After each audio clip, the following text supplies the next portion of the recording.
Ce 16 juillet, cette fameuse parabole qui est très connue, qu'on raconte souvent aux enfants et sur laquelle on peut réfléchir toute une vie. Chaque fois qu'on la réécoute, on l'entend d'une manière différente. Mais voilà, et ça vaut le coup de se poser la question, quel est l'état de mon cœur quand je reçois la parole de Dieu?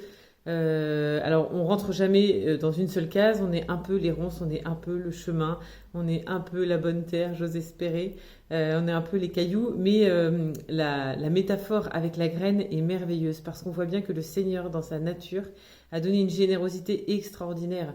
Avec un épi, vous faites 100 grains nouveaux. Avec une pomme de pin, vous pouvez faire un cèdre incroyable. Donc il y a une générosité, une puissance dans la nature qui est fabuleuse, qui montre que si c'est le même créateur qui a créé l'homme avec son cœur et la nature, et l'homme de la même manière que la nature est généreuse, et bien l'homme qui reçoit la parole de Dieu dans une bonne terre, dans un bon cœur, pas un cœur parfait, mais un cœur qui dit au Seigneur, Seigneur, je ne suis pas grand-chose, mais je me mets à ta disposition pour que ta volonté soit faite et pour mettre le feu au monde, et bien quand un cœur disposé reçoit la parole de Dieu, il va porter des fruits qui vont complètement le dépasser. Ce n'est pas son œuvre, c'est l'œuvre de Dieu. Donc voilà, essayons d'être le maximum la bonne terre, sans chercher à être parfait, juste à chercher à être l'instrument de Dieu. À bientôt.